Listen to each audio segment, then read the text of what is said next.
What's up, guys? Welcome back. Today we're going to do Deathstroke, the Terminator issue number 8. This is part 3 of the City of Assassins storyline by Marv Wolfman, Erwin, and Blyberg. So let's get in. Yeah, because we have a lot of to talk about. So yeah, in the previous issue, Batman tangled with Deathstroke, and Deathstroke in the end beat him, but barely. He even admits it here that he fought with the best. But he says, but Batman was better. I'll be feeling his blows long after the flesh mends. And he also talks about that because of the experiment that was done to him in the past, he had strength, agility, ability to heal itself from any virtual and non-lethal wound. So yeah, and he even admits that he wouldn't want to fight Batman if he doesn't have all these powers, etc. Unknown to him, he is being followed by, let's call him an assassin. And I'm pretty sure this is a woman. I mean, if I look at the body language and how this character is being drawn by the artist, it must be a woman. So they're still looking for Barker. And so Deathstroke here, the narrative says that have to get Barker out of here. Can't risk something happening to him now. Not till he spill his guts to the feds. With what he knows, he can take out half of the organization crime gangs in Gotham. The mob wants him. Trouble is, they got a man inside the police. Could be, this woman assassin, not entirely sure. He said he returned to custody, he's dead. So yeah, so he's hanging here, and but then he noticed that, well, as you can see here, he noticed that Deathstroke is still hurt from his battle with Batman, and somehow he just Barker overpowers him because he sees the weakness in him for now in Terminator, and I thought to myself, how does he all his kicks? Well, it seems that he is. Well, according to him, he kicked deck horses for fun and profit. So I'm not sure what that means. Maybe that's some kind of a slang. Maybe it's, I don't know, karate or something. I'm just guessing, but he can kick pretty good. He has a lot of power in his legs. And he also got some kind of a meat hook that he plunges into Deathstroke. And yeah, you can see what's happening here. But before he can finish him off, he's been, taken by the assassin here, and as you can see, there's some feminine traits here, and yeah, I'm surprised that Deathstroke could be so easily overpowered. But it's comics, and maybe the fight with Batman took more out of him than he actually fought. But then when this assassin, takes Barker away, he just jumps in, and then I don't know, he's healed. Not sure how that works, but yeah, and he's still now in full force. He can jump and but the assassin is no slouch either. He attacks.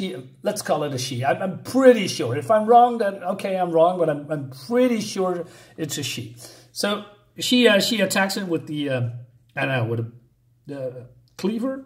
Is that how you say it? And yeah, and you can see, well, that Slade needs to back off somehow, and when he finally, gets her, she just took some kind of a, I don't know, saw, and yeah, and she wounds him severely, but he has healing abilities, right? And then she plunges forward to kill him. He steps aside as some kind of a freon in these pipes. And she gets a dose of liquid coldness in her face that, hurts her a lot. So Slade and Barker manage to escape, and she's going to follow them with the car. And also this is happening, so they cannot go further. He brakes, and the motorcycle just, crashes into this very long car, and they go away. But then she does I don't know, from the movie, with the bus with Keanu Reeves. I forgot the name. Something. So she goes in pursuit, and she actually catches up with the sports car, which is a little bit ridiculous to me because the sports car can, I don't know, go from 0 to 100 in 3 seconds, I guess. But she's gaining and plunges through all these cars, etc. And but then this car is broken and they are jumping off. But Barker really hurts his legs by all of the impact. And they jump into these, I don't know, garbage truck. And she says, Wilson, damn it. You know, they're escaping. And then, yeah, they're going to Bristol. I thought Bristol was was in England. Maybe this is, no, this is not in England. Anyway, so Slade is here at some kind of a party later. And also Bruce is here with Alfred. And of course, Bruce recognizes Wilson and they're going to have a talk. And he says, hey, what are you doing here? And I should put you in jail and stuff and all that.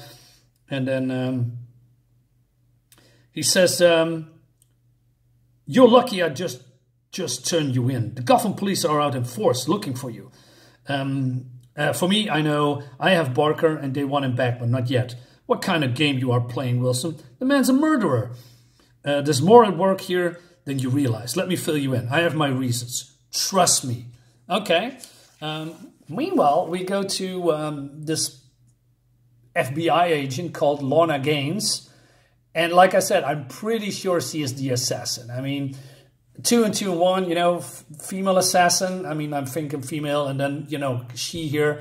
Although she's worked for the FBI, she has her own agenda, if you will. And she's looking for information about Slade, but she also have some kind of a flashback about the partner that she lost. And do you remember that I reviewed the comic Lady Cop? Only 2 issues. I've got 4. I need to go back to the other 2. And she looks like Lady Cop. She's not her, I guess, because her name is different. Or maybe that's an alias. And she recognizes that the killer is Barker. And she wants revenge. But she needs to, you know, have some more information about Barker and Slade Wilson, etc. for reasons. And she overhears a conversation between these police people and Commissioner Gordon about that Slade wants to turn in Barker at a certain time and place in some kind of a construction site. Okay, more cool. So they are here, and you know, Barker is hanging here, and then I don't know, this assassin comes with a mini helicopter at the right time and you know, frees this guy, but you know, only just because she has her own reasons. So she managed to escape, and Batman is looking there. So probably Batman will come in issue 9, totally sure of it. And yeah, so they are here somewhere, and they are starting to interrogating Barker with the new experimental truth serum formula for reasons, because the head honcho, who is also a she, I'm not sure who she is, wants to have the information, but it seems that the assassin is also in charge. So they put him dose after dose after dose because he doesn't spill the beans, and the assassin is, you know, getting fed up. He says, give him more, more serum, triple the dose. And then the other says, well, no, I cannot do that because if I, you know, do more, he's gonna die. His body is on fire, etc. But somehow he is still, you know, managing. So I thought to myself, who is Barker? I mean, he takes up a lot of resistance. And so, but then in the end, they see, because of the lamps, everybody's sweating except Barker. And she figured something out that this is not Barker, but Slade. So they're doing a Scooby-Doo. I like that. I like the whole...